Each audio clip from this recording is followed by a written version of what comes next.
Hello, everyone, and thank you for joining us here at Page Turners Plus.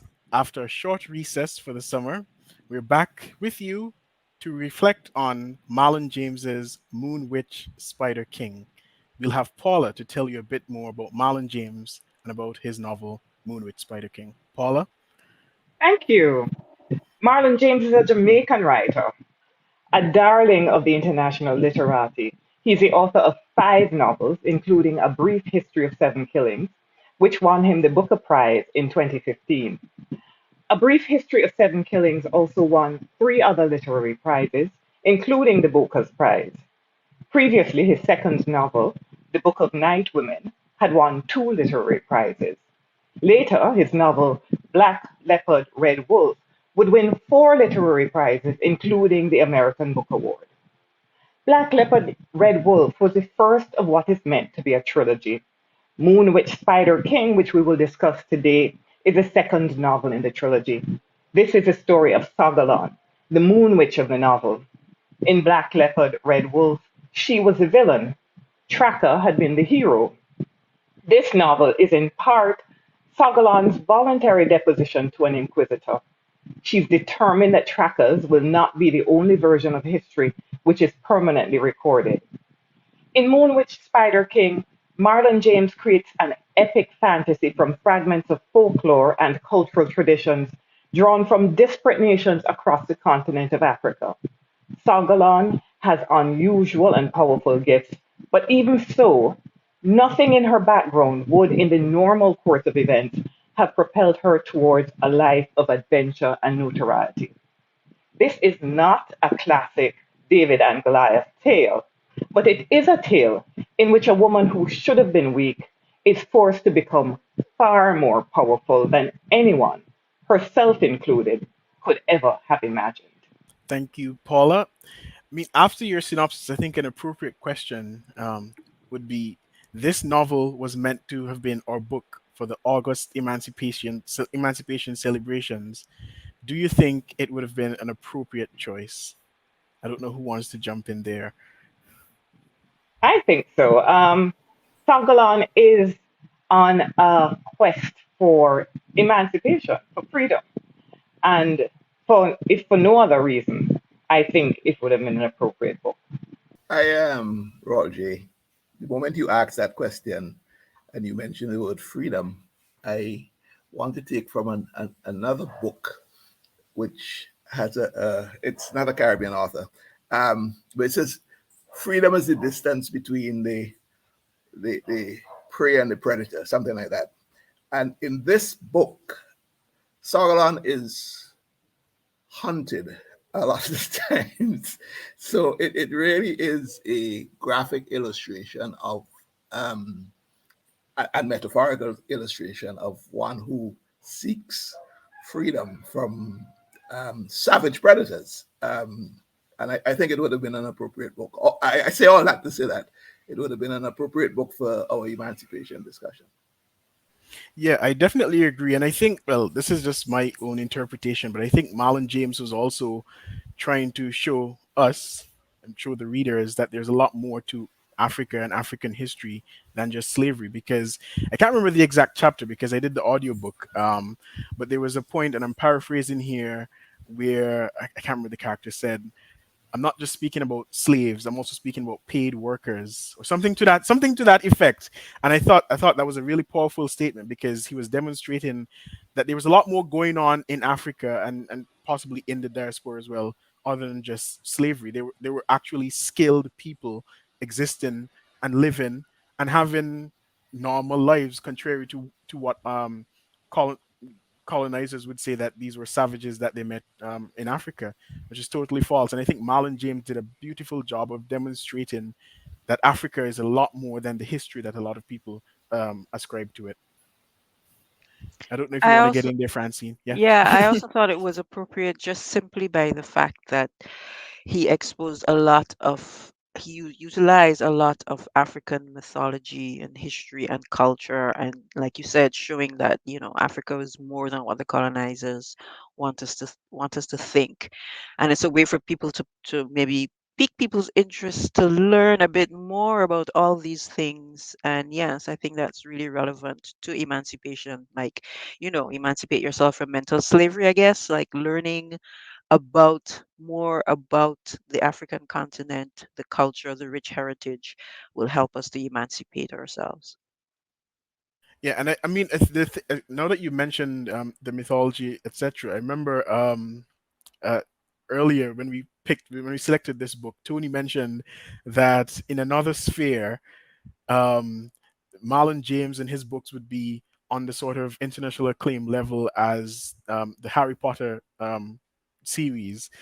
And I think the fact that Marlon James was deliberate in setting the story in Africa and writing about African history, he could have written about anything else because he clearly has the brilliance to do it, but he was quite deliberate in choosing the setting of this book and of the prequel to it.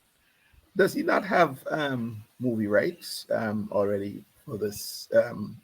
Sold movie rights already for this particular book? Because it reads like I remember during the me wading through the pages, telling Paul something about that brought Xena to mind. The famous Xena in that television episode I used to look at a long time ago. Something about Salagon that brought Xena to mind, and I just thought this is a perfect movie. This is a perfect. Every Saturday, you glue yourself to the television and you're watching all of this. So, kind of touching on that, Tony, I don't know if you guys are aware that Marlon James himself said, and then he said he was just joking, but that he was writing basically the African Game of Thrones. I don't know how many of you are familiar with Game of Yes. Thrones. I've read them, so. And like you said, Raul J, you picked up, Harry Potter, and Tony mentioned Xena, and I'm a big lover of fantasy. So I've read a lot of fantasy, and there were a lot of themes, very familiar fantasy themes that I picked up in this book. And I was just so happy that it was set in the context of the African continent. Because yes, we do have all of that mythical mysticism and magical realism stuff going on, and I really, really love that. And Another, another, since we're speaking about, you know, books or movies that the novel appears to be in conversation with, I think it's worth mentioning Segu by Maurice Condé, which, well,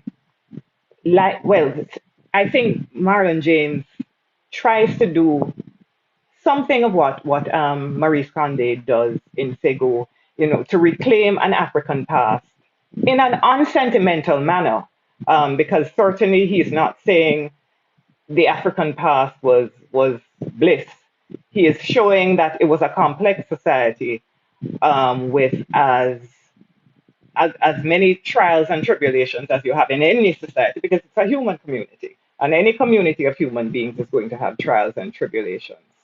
Um, but I think he was trying to imagine a pre-colonial Africa.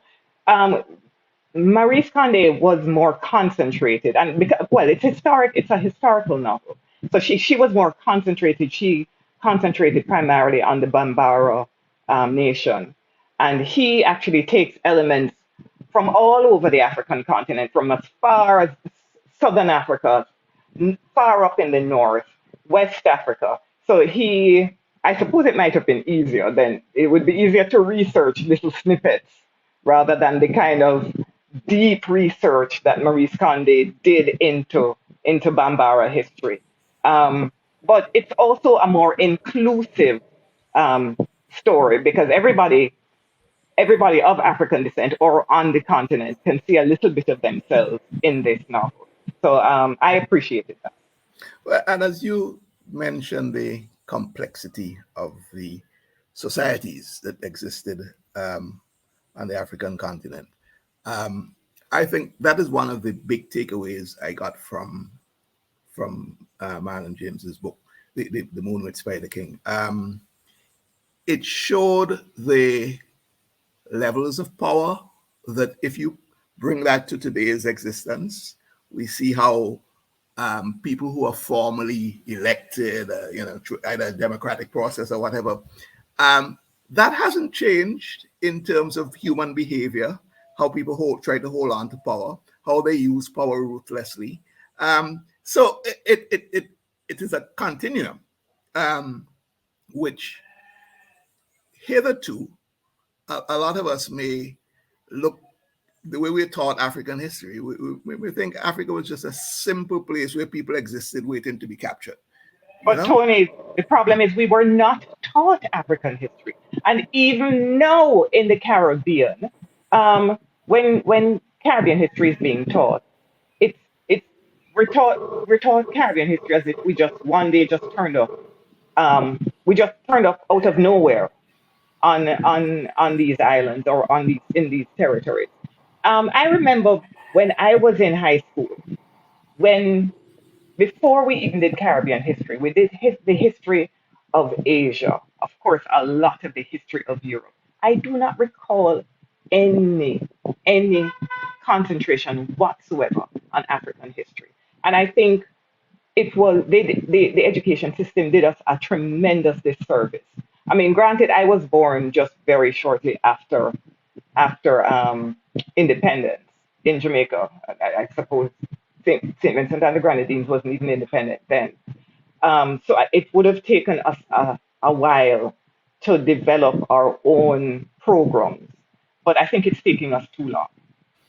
well, if we could give ourselves credit, I think what we are doing here with these book reviews and using West Indian authors, I think that in itself is teaching, um, or at least putting it out there through the narration of the authors that we discuss our ancestry and basically hopefully enlightening people about who we really were, and not just a construct of the way the colonials taught us about ourselves.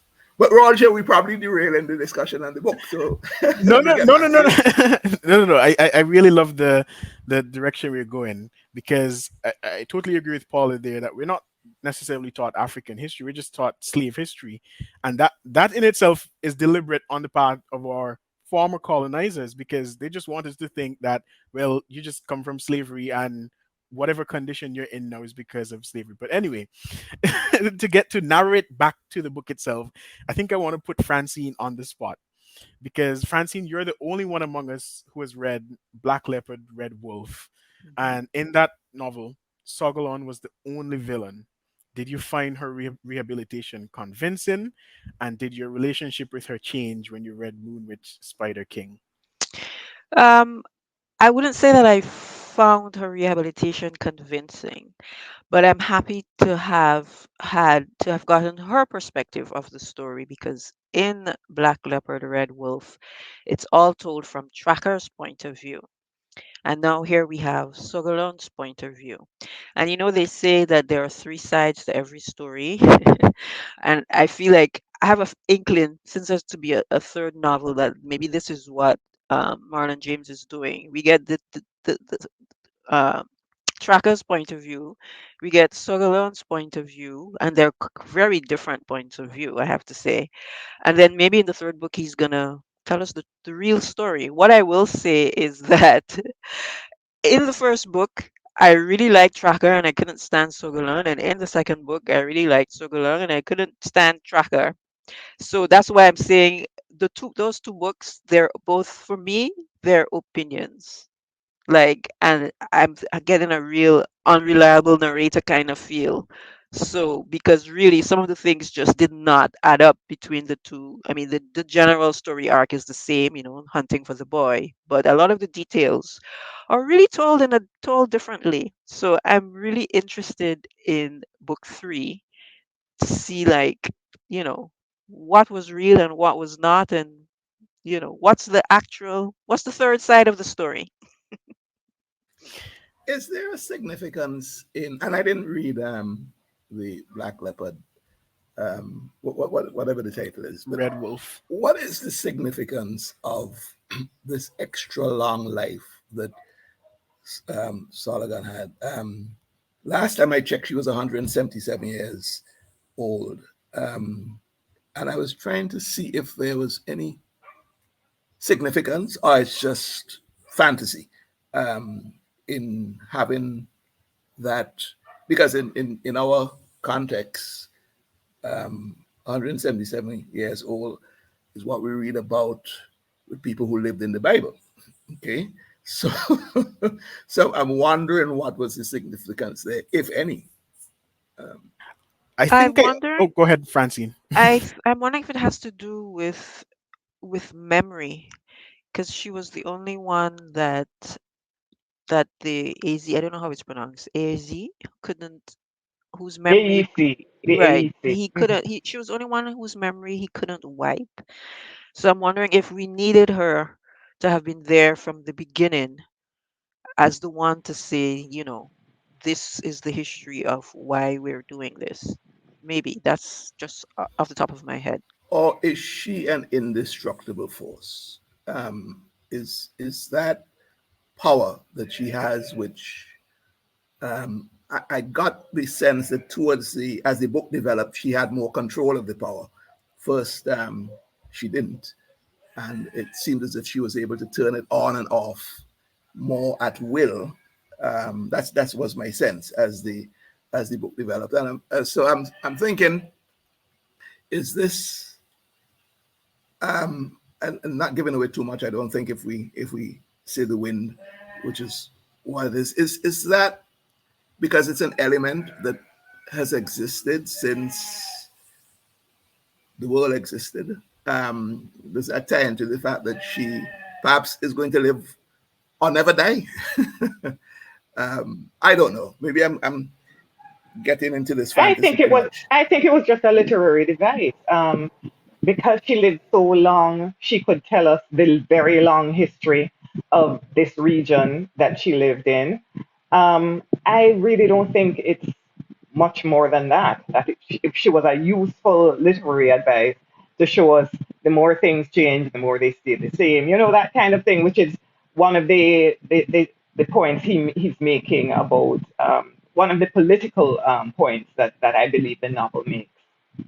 I don't Now I'm think that. now I'm thinking that Marlon James deliberately set us up like this because towards the end there was a part like, they were saying that they were imposters of Sogolon. They were like there were so many Sogolons. So when I heard that because I did the audiobook, it started to make me think if there were multiple people carrying the name or title Sogolon. I don't know if anybody else got that impression, but then towards that was written towards the end of the novel, and then it made me think because I remember hearing before that Sogolon was 177 years. I was like, is it just that it's just many Sogolons over the generations? I don't know. Did you get Paul is saying no?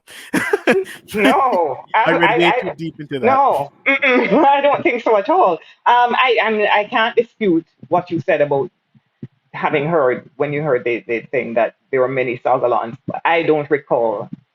I've read it and I've listened to it, but then my memory is not very good, so I don't recall that part at all.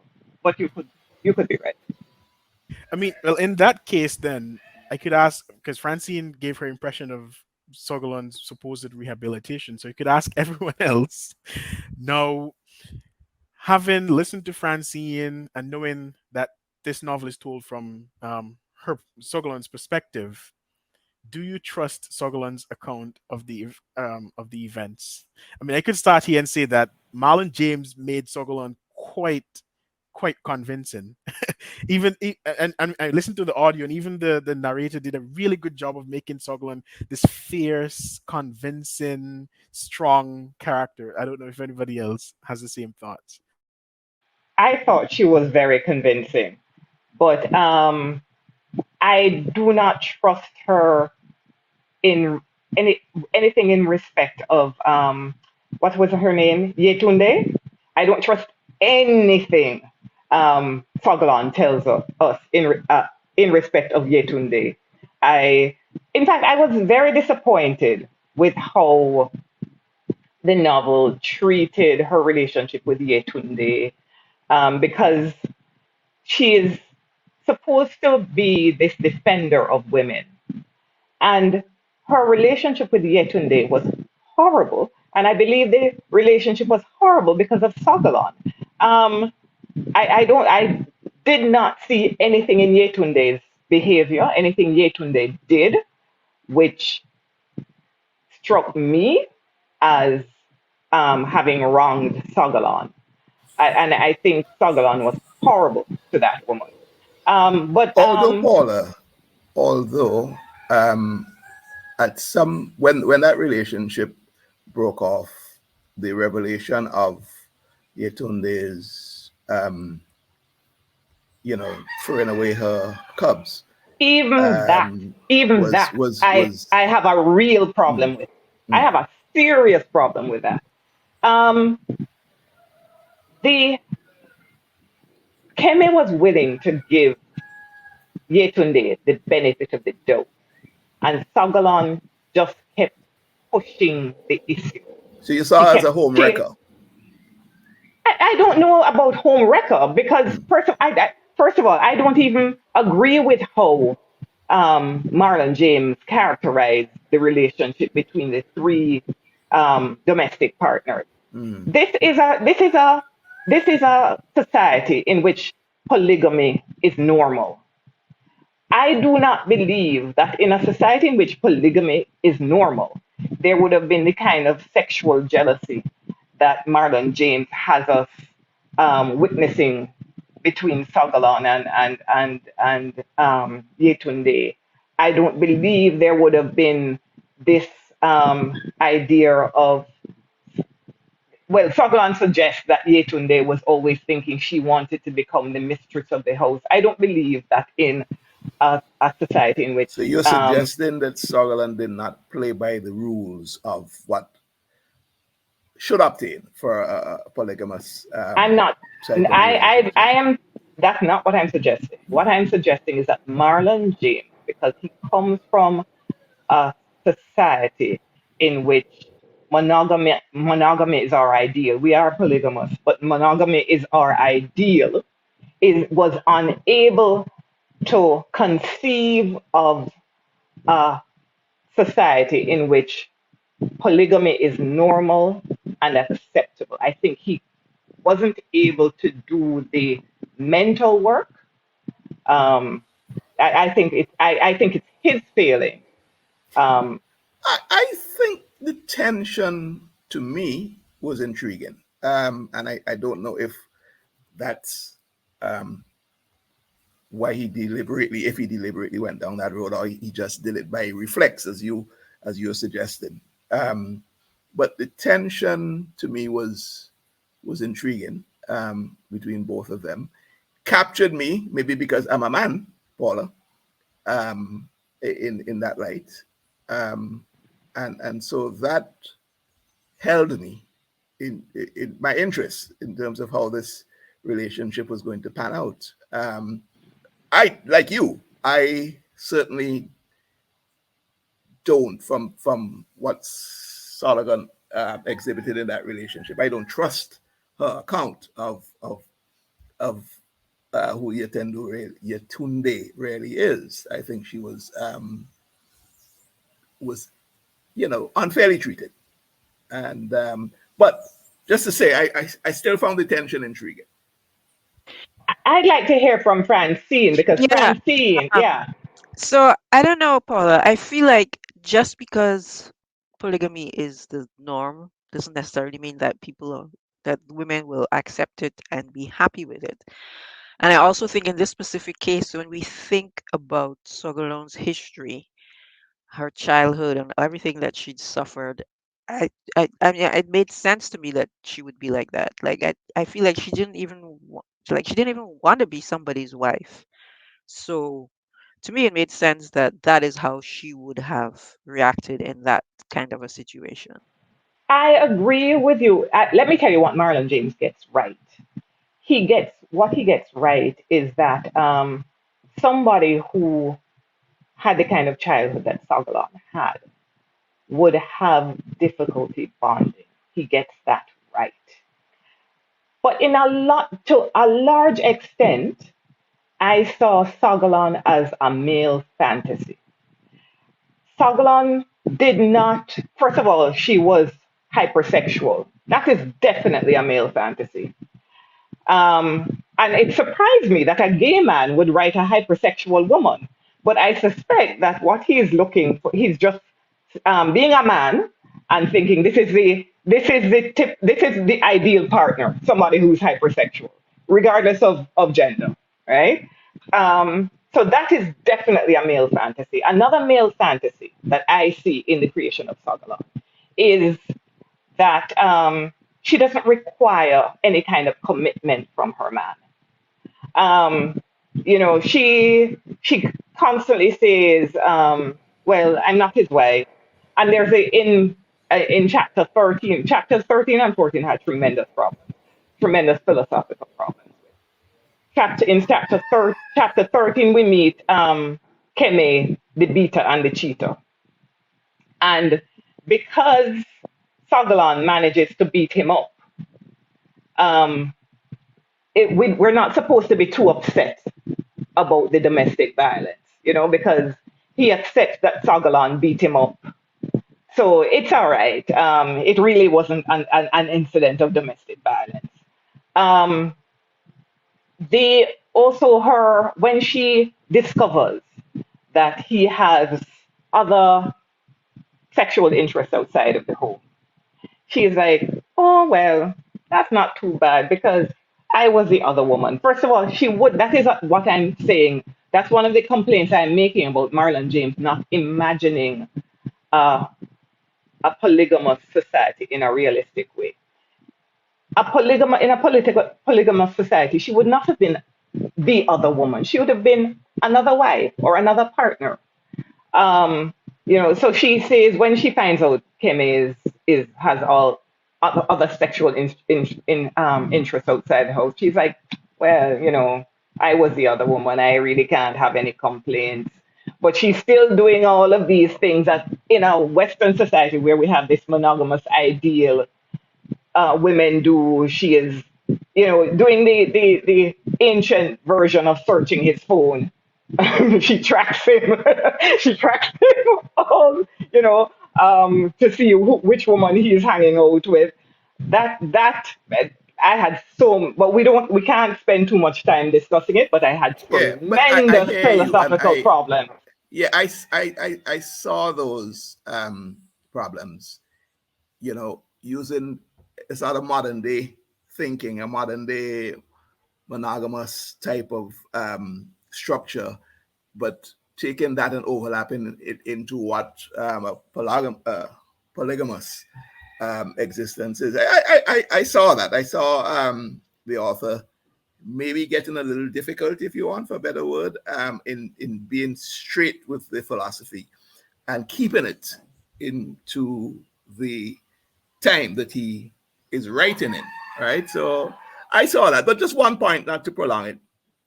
I think the fact that Sutherland is such a fierce warrior and such a strong woman, um, I think that also had something to do with the fact that she was non-compromising in what uh, polygamous arrangement should be. So there's I think there's a bit of that too. I think she still has to come out dominant, regardless.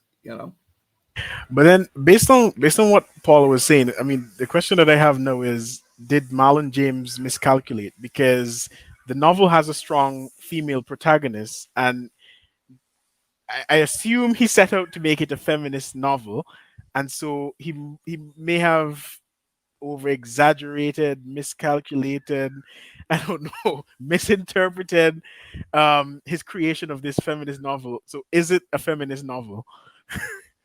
I'd like to hear from Francine, but my answer is no, it's not. I believe it was a sincere attempt at creating a feminist novel. I do not believe that he was in any way malicious.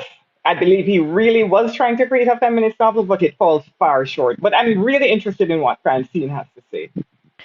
I thought it really was quite a feminist novel, actually. Not maybe not perfectly written, but like you said, he was definitely attempting to write a feminist novel, and I did see that come out in many ways in the way that he talked about the political structure, and the way that Sogolon spoke very many times about, women's lives and their struggles. And I found many times where she said things, and I thought, okay, yes, like, you can see he's really pushing the feminist point. There's one passage where she even talks about what makes a man, and one of the things she says is that what makes a man is his ability to take up space. And it doesn't matter where he is or who he is, as long as it's a man, he's taking up space, and that's the definition. And I had to smile to myself, because of in the modern day we talk about man spreading and mansplaining and that kind of stuff. And for those moments, to me, yes, it felt very feminist. Maybe the novel isn't feminist, but I think Sogolon is feminist. No, you don't agree? No, I don't agree at all. Like I said, it's a sincere attempt. I understand what you're saying, Francie. I believe that he genuinely was trying to create a feminist novel, but I think he needs to read some more. I think he needs to read feminist philosophy, feminist thought, because I think he just doesn't get it. I saw the novel as not as a feminist novel. I saw it as a novel with a heroine, for sure. But if anything, it was almost like a swap between what a male character would be, for a female, hero, if you know what I mean. That's how I saw it. I didn't see any strong feminist, uh, tones or undertones, coming through. I just read it as normal existence in a patriarchal world where a woman emerged as the face warrior, and conquered men. Yes, I agree with all of that, but that doesn't make it feminine or feminist. So that's how I saw it. Yeah, I think I kind of agree with a bit of what everyone said there because Sogolon was a strong woman character. I don't think I'll discount that.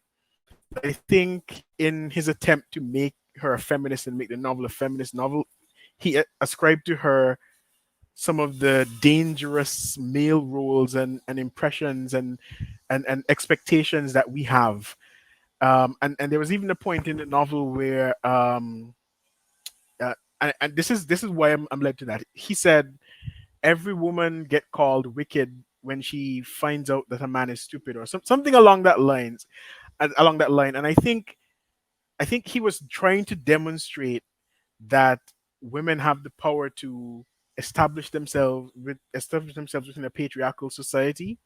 But then the way he presented Sogolon was very stereotypical in my view, and that's why I have to kind of agree with Paula in that he doesn't really espouse feminist values when he wrote Sogolon. Yeah, I don't know if that makes sense to anyone.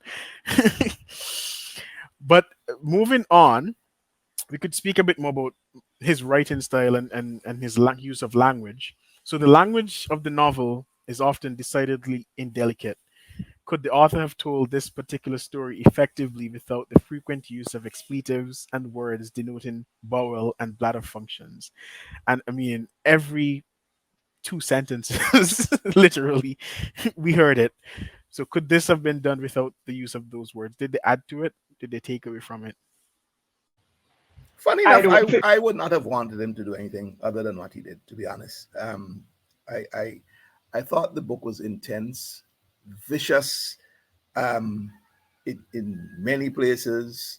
It was a cruel society or the ability to exist in that sort of setup meant that you couldn't come with any smooth edges. There's no space there for some sort of refined individual. I didn't see that, right? And I didn't see any of the characters being refined, to be honest with you. They were all very, very raw. And the mere fact that the characters were so raw and turned inside out, I can't see what other language he could have used to do his narration. So I would not have wanted him to do anything else. Pregnant it is with lots of expletives and perhaps the church going type would put down the book after 2 minutes. But I would not have wanted him to do anything else, Roger. I'm happy with the use of the language. I think he's very skillful. Actually, it may come across as if he's using these things because he could, but there's much more depth to his writing. I can't, that thing with the gods, F the gods. Every time I read that, I loved it because it's my new way of cursing people. You know, I'm adopting that, right? No, I love it. I love it. But is it that this is a historical novel or a historical retelling with modern language and modern writing skills? Did anybody get that impression? But it's historical fantasy. It's not a historical novel the way say Maurice Conde's Segu is. So he's allowed to take liberties. I have never in my life, Tony, been accused of being the church going type. I've yet to meet the kind of person anyone who would accuse me of that. But I was clutching my pearls, constantly clutching my pearls while I was reading this novel. Now, I believe that Marlon James is a You master used to be a wordsmith. magistrate, Paula. That's why Not at all. you That sat has on the nothing to bench. do with it. Nothing to do with it. Um, no, I think it's an aesthetic thing. It, I find it.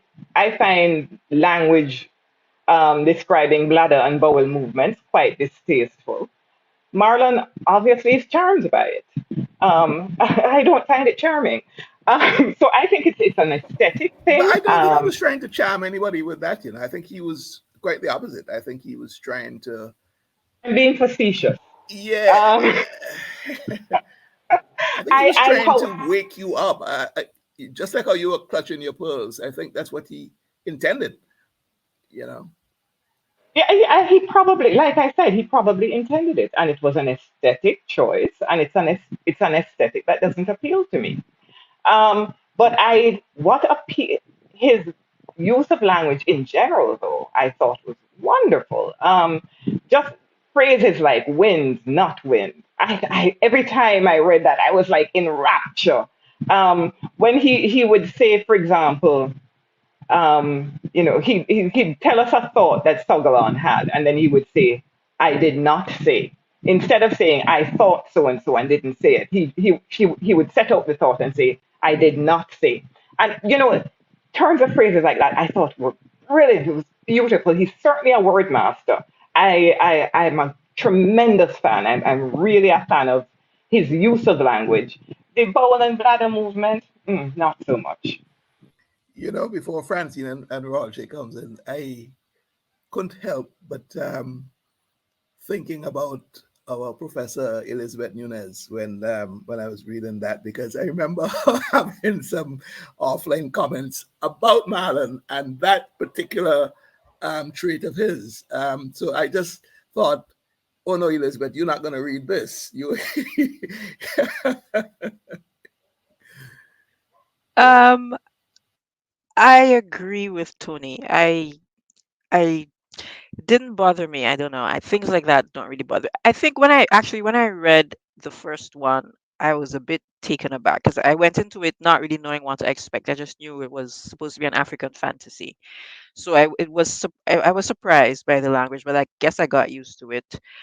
And I just feel like he just did it because he just wanted to show that the realness of things. Like he doesn't standing on ceremony. That this is how the people lived and how they spoke, and you know. Realness, Francine. I live in a very real world, and Yeah, I do not go around but talking you about don't live bowel and. in the real world that he created. I mean, I don't go around talking like that either, but in the context of this novel, it made sense to me. And I don't know, I guess it takes a lot to shock me, I suppose. So, I mean, look at and that. I And Square I triangle. Sorry. agreed with what you said, Paul, about some his turns of phrase, the win, not win, and the thing that he did that I always liked was when she would say, the voice that sound like me said.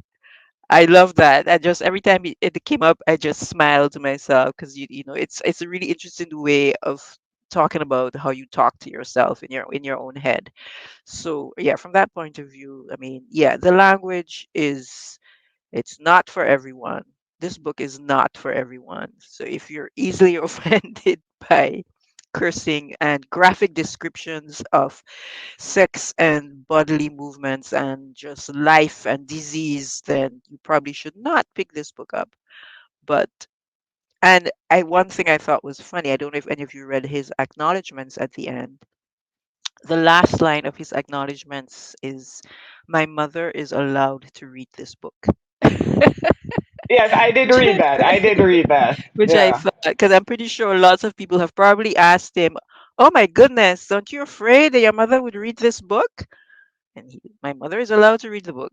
I props to him. All right. So I think I could combine two questions as we're coming down towards the end, and I'll just make them really brief. So at page 383 of the novel, Marlon James says, Southern griots, the only clan that write history down, paper don't forget, nor ink neither. And I want to contrast this with some novels that we've done before. So in Tiffany Unique's Land of Love and Drowning and Cherry Jones is How the One Armed Sister Sweeps Her House, there are strong oral traditions of storytelling. So in comparing both of these situations where he's making the case for Southern griots and writing down history, um, what message you think Marlon James was trying to get there, and do you see the comparison in terms of the strong tradition of oral storytelling? I think he does draw heavily on the oral tradition in this novel.